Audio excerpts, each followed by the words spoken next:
Avec le Trends Invest Challenge gratuit de Trends Tendance, tout le monde peut investir. Investissez 100 000 € virtuels, gagnez 10 000 € bien réels. Participez sur investchallenge.be.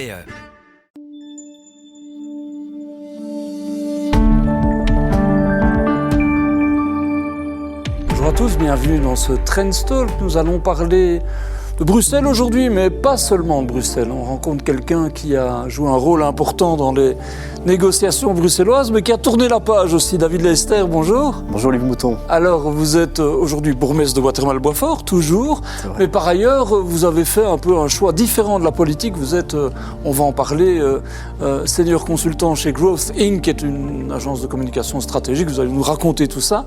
Pour commencer, je l'ai dit, on vous a connu comme formateur du gouvernement bruxellois pendant de longs mois. Ça n'a pas toujours été simple. Comment vous allez aujourd'hui ? Beaucoup mieux. Merci de demander, beaucoup mieux. C'est vrai que ça a été 500 jours en fait où j'ai fait ça. Et donc, comme j'ai eu l'occasion de l'exprimer quelques fois, c'était devenu humainement très pénible, très lourd à vivre. Et puis je sentais aussi que politiquement, je ne serais probablement pas parvenu aux réformes que je voulais pouvoir appliquer à Bruxelles. Et donc, à un moment donné, tu dois aussi comprendre que tu n'es peut-être plus la bonne personne pour le faire. Et que le fait de partir, allait probablement me sauver moi, mais aussi, je dirais, toute une série d'éléments privés qui ont joué dans la balance. Et puis, peut-être aider Bruxelles à subir un électrochoc qui allait mener à un gouvernement. Bon, dans les faits, quelques temps après, il est arrivé. Vous êtes heureux de ça, que Boris Diliès sorte comme un lapin de son chapeau. C'était quoi ? C'était une surprise ? C'était un peu d'agacement ? C'était quoi ? Non, je crois que c'est le choix du président. Hein. C'est Georges lui qui, si je comprends bien, l'a appelé vers 7h du matin pour lui proposer. Et donc, le petit déjeuner. Il est très courageux parce que Boris, il n'était pas du tout préparé. C'était pas prévu. Je me souviens, moi, je l'avais encore vu 2-3 jours avant. On parlait de ça. On se demandait d'ailleurs qui il allait choisir. Jean-Louis m'en avait parlé et puis il m'avait proposé de... Quand même, il a reproposé. C'est-à-dire qu'il avait été très élégant en disant « mais voilà, quel est ton état d'esprit ?» Et très vite, je lui ai dit « écoute, je pense plus être la bonne personne pour ça. Et donc, je crois qu'il faut quelqu'un d'autre. C'est pas la décision la plus simple de ma vie non plus parce que, vous savez, moi, j'ai refait remonter le MR comme premier parti à Bruxelles et redynamiser Bruxelles en tant que tel, ça a été l'objectif de ma vie pendant plus de 15 ans. J'ai tout donné à ça. Et puis à un moment donné... Vous avez même refusé des fonctions qui auraient pu vous tendre la main. Absolument. J'ai toujours... Oui. D'autres postes ministériels notamment. Oui, parce que voilà, je pense que Georges lui aussi à un moment donné a plusieurs fois compris que ça allait être très très compliqué, très très dur. Et donc, mais j'ai toujours dit non, je veux être ministre-président. C'était ça l'objectif. Il y a des choses magnifiques à faire à Bruxelles. Mais à un moment donné, la réalité m'a rattrapé. Et je dirais que psychiquement, je n'étais plus en capacité de le faire. Vous avez dit, ça m'a sauvé. C'est quand même fort de dire ça. Ça veut dire quoi ? Moi, je ne voulais pas voir non plus que progressivement, vous savez, 500 jours, vous essayez de faire quelque chose, c'est long, tout seul. Je rappelle quand même que dans les autres formations de gouvernement, au niveau fédéral, vous avez un roi qui désigne à intervalles réguliers quelqu'un de nouveau. Quand quelqu'un n'y arrive pas, il y a quelqu'un d'autre qui est désigné, donc ça donne un peu d'air quand même. Ça. Moi, j'étais pratiquement tout seul pendant 500 jours. C'est évidemment, à un moment donné, ça finit par vous ronger très très fort.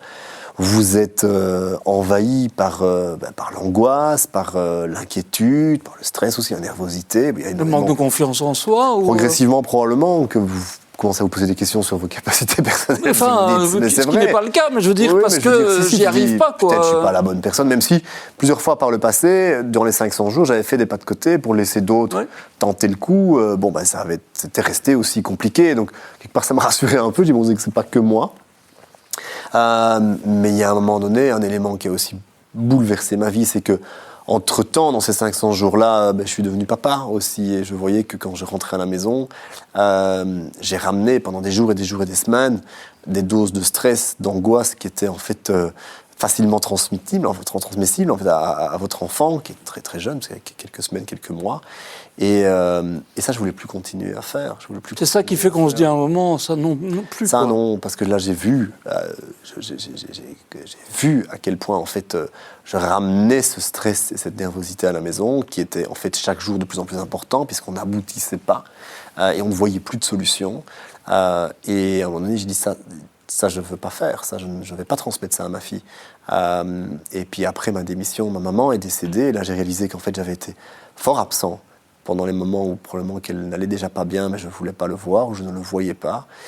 Et donc, quand quelques semaines après, il y avait l'opportunité de quand même revenir, je me suis dit, je n'ai pas vu ma maman mourir, mais je voudrais au minimum voir ma fille grandir. Et donc, je pense que je serai au moins parvenu à refaire du MR le premier parti à Bruxelles, j'espère avoir aidé à constituer quand même une ligne qui va sauver Bruxelles d'une manière ou d'une autre. Et puis après, les cimetières sont remplis de personnes qui étaient soi-disant inadmissibles. Et vous suivez les déclarations gouvernementales Moi, j'ai aussi développé, je dirais, il faut me comprendre, quand ça a été 15 ans de votre vie, j'ai développé des outils de protection. Et donc, très concrètement, ils ne m'en voudront pas, mais j'ai retiré beaucoup de gens que je suivais sur les réseaux sociaux qui étaient liés à la politique parce que, naturellement, ça alimente notre algorithme et à la fin, vous ne voyez plus que ça.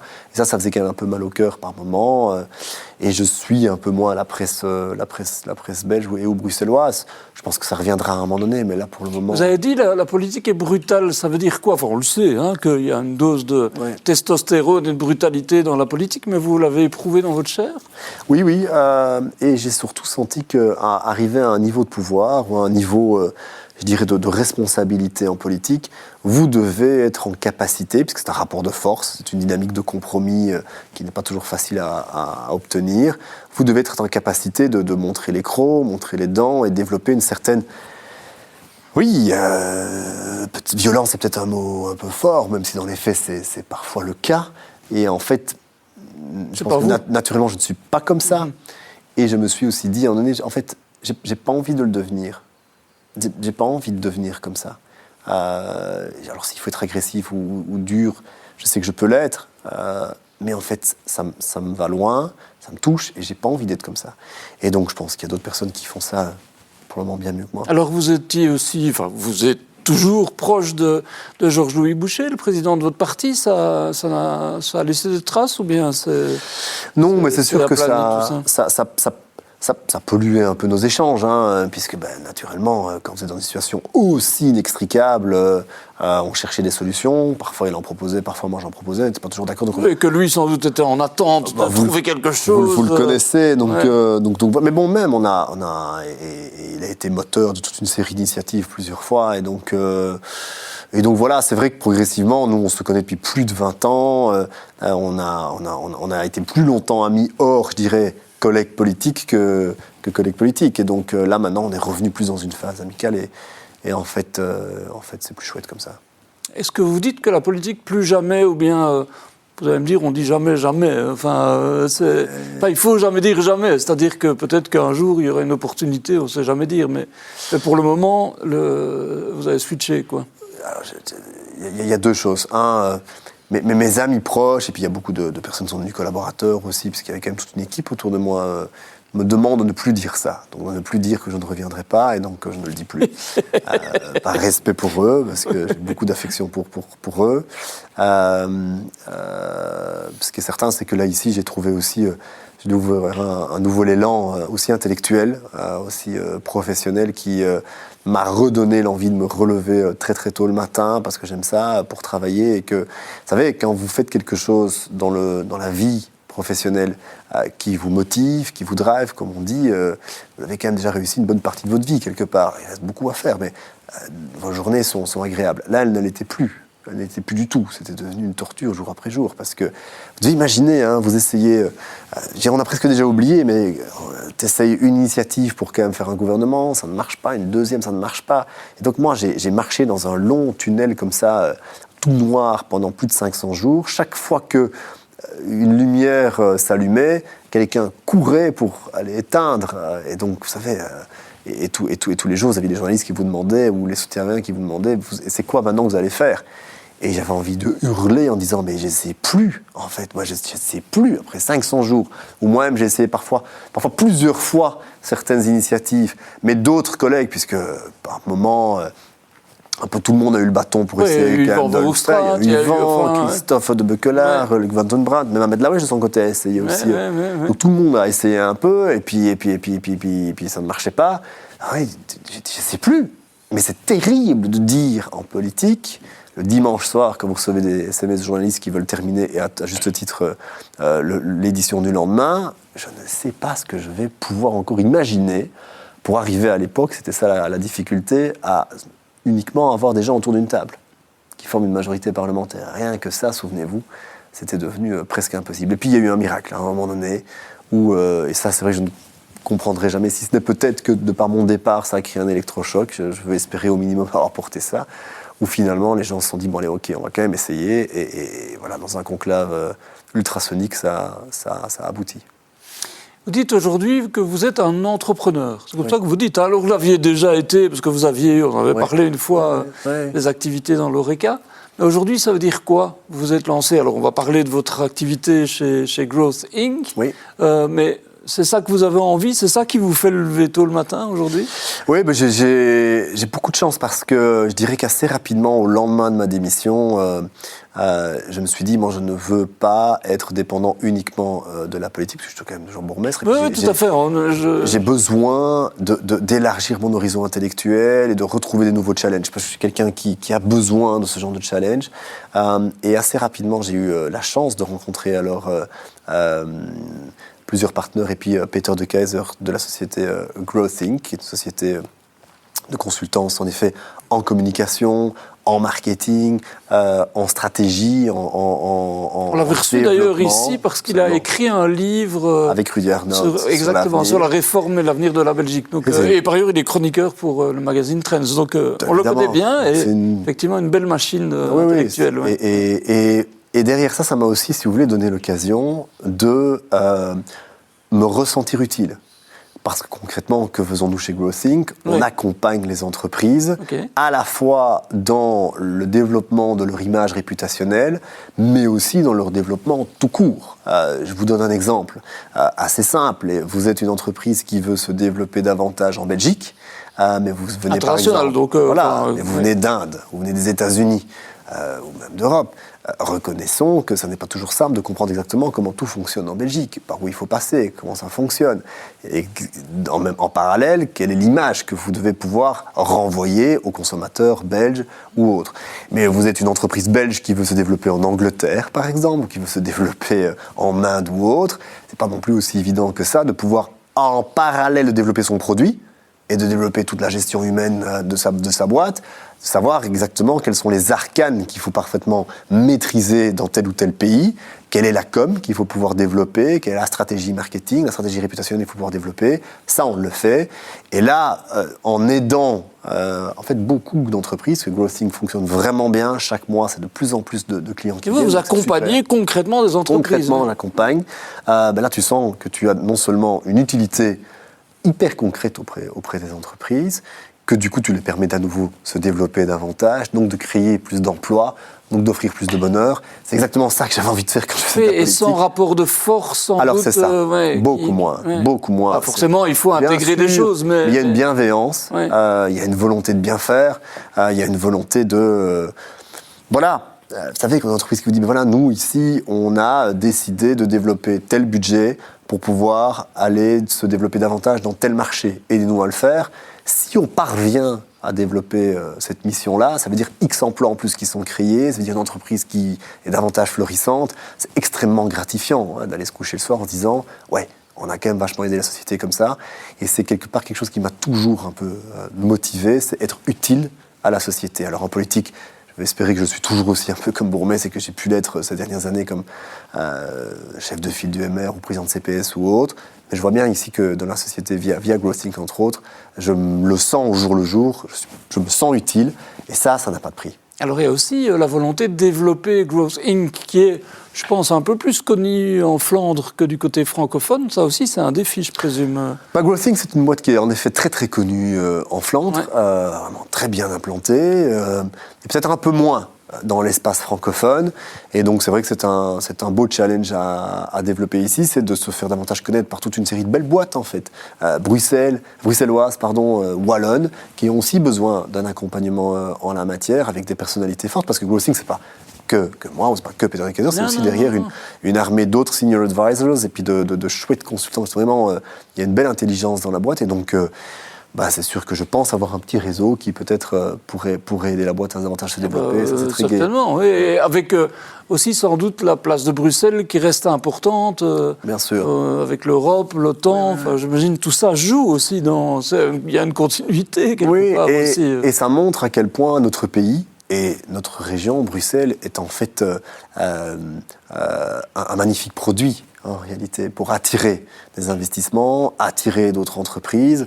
On reste la capitale de l'Europe, on reste la Belgique, Bruxelles. Alors c'est vrai qu'on a l'habitude, nous aussi, d'égrener un peu tout ce qui ne va pas, mais reconnaissons qu'on a quand même... Il y a peut-être politiquement, peut-être plus aussi d'ailleurs, enfin... Ouais, tout à fait, mais il y a une magnifique image à vendre, et moi je le vois, on a tous les jours des nouveaux potentiels clients qui nous contactent parce que Bruxelles, parce que aussi Anvers, son port, tout à parce fait, que c'est l'aéroport et tout ça. Donc ce sont toute une série de connexions qui, en fait, sur un très très petit territoire, font du produit Belgique et du produit Bruxelles un très très beau produit pour les investissements. Est-ce qu'il y a aussi une capacité à penser à long terme, quand je dis à long terme, en tout cas de s'inscrire dans une durée de temps qui est peut-être moins parfois effrénée que la politique à coup de tweet, à coup d'ultimatum, tout ça? C'est sûr que ça me fatiguait, cette dynamique où, en fait, tous les matins, vous devez comprendre, quand vous faites de la politique à ce niveau-là, vous vivez en fonction de ce que la presse relaie, c'est normal, et vous devez réagir à chaque situation de fait politique. Oui, et puis une déclaration, je disais un tweet, un scud qui est envoyé. C'est un peu fatigant. Là, j'imagine que c'est pas présent, en fait. Pas du tout. Mais ça, en politique, vous aviez le côté, vous pouviez manger un soir avec un partenaire politique potentiel, mais le lendemain matin, vous lisiez dans la presse qui vous dégommait parce que c'est le rôle, parce que c'est le jeu en politique. Ça, c'est quelque chose qui, j'avoue, moi, m'interpellait très fort et me fatiguait, et j'avais plus envie de continuer à jouer dans ce jeu-là, en tout cas pas comme ça. Et là, c'est sûr que dans ce secteur où je travaille là maintenant, on n'est plus du tout. C'est beaucoup plus bienveillant. Il y a une dynamique concurrentielle, il faut gagner sa vie, faire de l'argent, enfin, il faut faire croître la compagnie, c'est normal, mais qui veut dire croissance, dit nouveaux emplois qui sont créés aussi, donc plus de familles qui sont nourries, si je peux exprimer ainsi, c'est quand même aussi très chouette. Et donc oui, il faut bosser, il faut beaucoup bosser, moi ça ne m'a jamais vraiment freiné, mais je dis, quand on voit derrière la plus-value qu'on apporte, petite, moyenne, grosse entreprise, le soir, quand vous allez vous coucher, même si vous avez beaucoup, beaucoup travaillé, vous vous sentez bien, et ça, c'est super. Vous travaillez dans tous les domaines? Enfin, il y a des...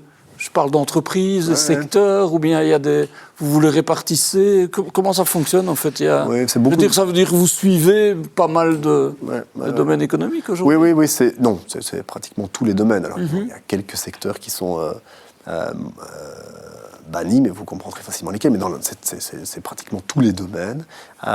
Il n'y a pas d'exclusion. Et ça n'est pas uniquement des sociétés qui traversent une crise et qui ont besoin d'une communication de crise en parallèle. C'est aussi des sociétés qui, en fait, au jour le jour, ont besoin d'un accompagnement pour pouvoir gérer, en fait, toute une série d'éléments, parfois un peu satellitaires, mais capitaux pour faire développer son entreprise, qui souvent ne sont en réalité pas gérés par l'entreprise elle-même, parce qu'ils ont le nez dans le guidon sur leurs produits, sur le développement de leurs produits, sur la gestion des ressources humaines, mais pas en fait sur toute la dynamique, quels sont les arcanes, comment il faut les pénétrer, quelle est la réputation dont on peut jouir, comment est-ce qu'on peut l'améliorer encore.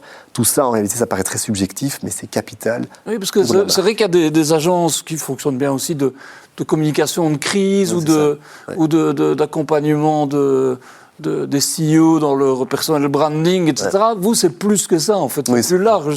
Plus que ça. Alors, on fait ça aussi, évidemment. Donc, c'est aussi le média training, en l'occurrence. Mais c'est, je vous le disais, une société qui veut davantage se développer, je ne sais pas, moi, par exemple, en Italie, mais n'est pas du tout placée sur la carte, qu'elle soit sociopolitique, qu'elle soit économique. C'est un réseau aussi, développer son entreprise, c'est pouvoir développer un réseautage. Comment vous faites quand vous ne connaissez pas tel ou tel lieu, mais comme parfois c'est la Wallonie ou la Flandre. Comment je fais, moi, quand je suis une société étrangère, pour me développer en Flandre, alors que je n'y connais rien? Et reconnaissons qu'on a eu le chic en Belgique pour complexifier quand même un tout petit peu nos process. Et donc c'est là où, entre autres, on a une vraie plus-value pour aider et pour faire gagner beaucoup de temps aussi. Je crois qu'un des principaux rôles de Growthing, c'est aussi parvenir à faire gagner beaucoup de temps. Et on sait que le temps, c'est l'argent, et donc Donc concrètement, les entreprises peuvent dire, tiens, je vais appeler David Lester pour dire, écoute, j'envisage de m'installer en Pologne, je sais pas moi, est-ce qu'il y a quelqu'un chez vous ou toi qui peut m'aider dans ce sens-là ? Absolument, ou même en Belgique même, je veux dire. Le travail. Oui, donc ça, j'ai beaucoup eu et j'ai toujours beaucoup des personnes qui savent que maintenant je suis dans le secteur privé et qui, je pense, ont pu apprécier une partie de ce que j'ai fait par le passé et se disent, ok, je vais pouvoir travailler avec lui, donc ça c'est aussi chouette. Est-ce qu'il y a un côté d'analyse aussi du contexte ? Parce que Growth Inc., Peter de Keyser notamment, fait des chroniques, etc. Est-ce que ça veut dire que vous devez aussi, quelque part, avoir un regard sur la situation économique européenne, mondiale, qui n'est pas toujours simple aujourd'hui ? Oui, et ça c'est aussi quelque chose qui, en tout cas intellectuellement, m'a beaucoup appris, c'est que j'avais un peu une tendance les dernières années, c'est une erreur d'ailleurs qu'on fait en politique, je crois, à me concentrer sur l'actualité politique bruxelloise. Bon, j'étais celui qui faisait Bruxelles. C'était mon bébé, mais ça demandait beaucoup d'énergie. Ça demandait déjà beaucoup de temps. Mais c'est une erreur parce que vous vous rendez compte que vous n'élargissez pas suffisamment votre horizon quant au contexte socio-économique ou politique international. Ici, avec Growth, maintenant, on est obligé, évidemment, tous les jours, sur la table de chevet, tu commences par le Financial Times et puis tu finis par le Trends Tendance, évidemment. Et je me dis d'ailleurs que si je devais un jour revenir en politique ou si j'avais des conseils à donner en politique, c'est il faut beaucoup plus voyager, que ce soit physiquement, mais que ce soit aussi au travers des médias, de vos lectures, qui sont en fait des sources d'inspiration et qui vous permettent de nettement mieux prévoir ce qui risque de vous arriver, vous, dans votre parfois horizon très fermé, parce que c'est une tendance qu'on invite en politique, c'est de se, si vous voulez, racrapoter sur sa circonscription quelque part. Et ça, c'est une erreur que j'ai probablement moi-même commise. C'est de ne pas toujours assez voir ou ouvrir finalement ses chakras, j'ai envie de dire, en dehors de sa petite circonscription. Et de la logique d'incident aussi, parce que, bon, par exemple, prenons l'exemple, maintenant, il y a la crise au Moyen-Orient, ça change d'une heure à l'autre, pratiquement, ou d'un jour à l'autre en tout cas. On est dans beaucoup de rebondissements, de changements, etc. J'imagine qu'il faut aussi pouvoir se dire, OK, mais nous, on doit penser un temps un peu différent, parce que sinon on ne sait pas conseiller des entreprises, sans doute, non ? Oui, et pour aider à conseiller les entreprises au mieux sur un temps un peu différent, il faut aussi pouvoir se nourrir correctement d'analyses multiples. On a la chance, dans ce monde, de connaître énormément, en fait, de penseurs, de philosophes, d'éditorialistes qui, parfois, il faut reconnaître, plusieurs longueurs d'avance. C'est aussi notre job, nous, de lire tous ces penseurs, tous ces analystes. On ne peut pas tous être experts de tel ou tel secteur en même temps, et de pouvoir, en parallèle, alors, remettre un avis qui est, j'espère, le plus étudié, le plus structuré, ce qui n'est pas toujours possible en termes de timing pour un CEO d'une entreprise. Il n'y a pas toujours le temps de comprendre exactement comment demain pourrait être fait. Alors vous lisez les grands titres, et donc c'est très bien, mais ce qu'il faut lire, c'est ce qu'il y a derrière et ce qui potentiellement pourra arriver. Ça permet aussi de nettement mieux aiguiller vos décisions économiques de votre propre boîte, parce que vous avez eu sur le côté, c'est ça entre autres que Growth Inc. fait, une batterie d'analyses et de conseils qui vous permettent de mieux prévoir l'avenir. Justement, par exemple, au-delà de la déclaration de Trump du moment, pour dire, OK, mais en fait, il y a une lame de fond qui est différente et qui permet peut-être, moi je prends cet exemple-là, mais ça vaut pour toutes les régions du monde, évidemment, mais de se positionner différemment, quoi. Voire d'envisager de s'installer. Mais alors en parallèle, de le croiser aussi avec les décisions qui sont prises au niveau belge. Vous avez ici une batterie de mesures de soutien économique qui ont été prises mercredi dernier pour aider les travailleurs et autres. Mais il faut pouvoir le croiser aussi avec l'évolution ici socio-économique. Au même moment, le détroit d'Ormuz était rouvert, il va peut-être refermer demain, peu importe. Donc, tout ça, il faut pouvoir le croiser, et puis il faut aussi pouvoir anticiper un maximum, même si c'est devenu un job très très compliqué. Demandez maintenant aux prévisionnistes dans les banques de pouvoir vous faire une prévision à plus de 24 heures, c'est très très dangereux. Le risk management est devenu un vrai atout. C'est pas simple à développer. Ça, nous, à Growth Inc., c'est ce qu'on fait au jour le jour avec toute une série de personnes et de consultants qui ne font plus que ça. Donc, on peut espérer que, in fine, le conseil qui est donné est un conseil qui a été suffisamment étudié par un maximum de personnes. Mais ça, dans votre entreprise, vous n'avez pas toujours les ressources ou l'occasion ou le temps de le faire. Donc, vous vous appuyez sur... Ça veut dire remettre un peu de l'ordre dans le chaos du monde, finalement. Enfin, c'est un peu, c'est peut-être un peu prétentieux, mais... Oui, non, suis déjà pas parvenu à le faire à Bruxelles, donc je vais pas me permettre de dire que je le fais dans le monde entier, mais voilà, vous voyez ce que je veux dire. Oui, mais tout à fait, mais la perche était trop facile à saisir. Ouais, voilà. Je ne pensais pas. Mais non, mais je suis déjà pas revenu à le faire à Bruxelles, donc je ne vais pas prétendre le faire dans le monde, mais en tout cas, avoir quand même une analyse. De voir, et c'est sûr que moi, avoir été près de toute une série de décisions politiques, de comment fonctionne aussi, je dirais, le cerveau humain dans un processus décisionnel politique, permet parfois d'ajouter, je l'espère en tout cas, une vraie plus-value à un avis socio-économique pur sur une décision qui doit être prise. Parce que c'est quand même un insight, à savoir le processus décisionnel politique que peu ont. Tout le monde n'est pas toujours passé par une dynamique de cabinet ou une dynamique de négociation gouvernementale qui permet de mieux comprendre comment l'esprit humain, le cerveau humain fonctionne pour atteindre telle ou telle décision. Il y a toute une dynamique de communication derrière, évidemment, en politique, mais il y a aussi parfois, comme vous le dites, une réflexion à très court terme, les prochaines élections. Mais une boîte, c'est pas toujours qu'à court terme, c'est souvent, en tout cas on l'espère, à plus long terme. Il faut croiser ces deux éléments-là. Ça, c'est une expertise que vous ne pouvez pas toujours développer en interne dans votre boîte et que l'on fait, entre autres, chez Est-ce que vous dites aujourd'hui que les entreprises peuvent être les acteurs principaux de changement dans le monde? Ah, plus que jamais maintenant. Ouais. Alors, attention, hein, je reste libéral quand même, donc je l'ai quand même souvent... j'ai souvent plaidé pour et je l'ai... Oui, et par ailleurs, la politique reste, j'imagine, évidemment une conviction que vous avez. Mais, tout à fait, mais je vois l'influence aussi que les entreprises doivent ou peuvent davantage avoir sur les décideurs politiques. Par exemple, j'ai toujours pensé que la lutte contre le réchauffement climatique passera d'abord par les entreprises par exemple, et les entités locales aussi. Je crois que c'est vraiment une combinaison des deux, plus que par de grandes décisions. Vous êtes au niveau maintenant. Plus dans les deux, oui. Plus que par de grandes décisions prises par tel COP ou autre. C'est plus, je pense, par le tissu entrepreneurial et le tissu des autorités locales qu'on parviendra à prendre les meilleures décisions. Donc voilà, oui, ça je suis... Oui, donc ça, quelque part, c'est une corde de plus à votre arc aussi. En tout cas, c'est gentil, et j'essaye de le prendre. Ouais. Je me dis, tiens, finalement, l'échec que j'ai pu connaître en politique m'a ouvert comme ça une porte qui, je crois, me permet, et c'est surtout ça, M. Mouton, qui me fait beaucoup de bien aujourd'hui, de me sentir au jour le jour réellement utile, très concrètement, auprès d'entreprises. Et reconnu sans doute par des interlocuteurs. Une fois qu'on en avait parlé, je disais ça doit être difficile de se retrouver à table avec des gens qui n'ont pas envie d'être à table. Ça doit être terrible, en fait. Ah oui, alors que ça, aujourd'hui, c'est pas le cas. Enfin, j'ose espérer. Et encore, j'étais même content qu'il y ait quand même des gens qui veulent bien venir à table, parce qu'il y en avait qui ne voulaient même pas venir. Donc je me satisfaisais très peu, en fait. Mais pourtant, ils n'étaient pas toujours très, très heureux d'être là.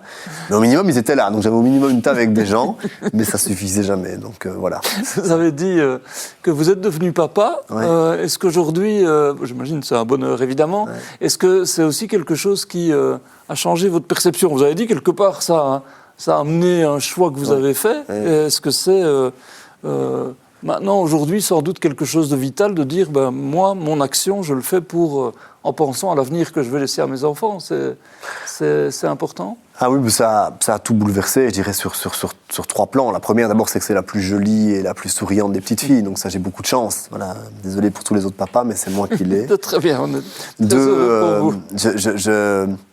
Je savais que si aujourd'hui j'acceptais de revenir comme ministre-président bruxellois, et d'abord je ne me sentais plus prêt pour le faire, plus la bonne personne, donc j'aurais eu le poste, c'est chouette, mais en fait, Bruxelles n'allait pas y gagner, donc je ne voulais pas être ça. Mais aussi, je savais qu'en faisant ça, délibérément, je ne verrais pas ma fille grandir.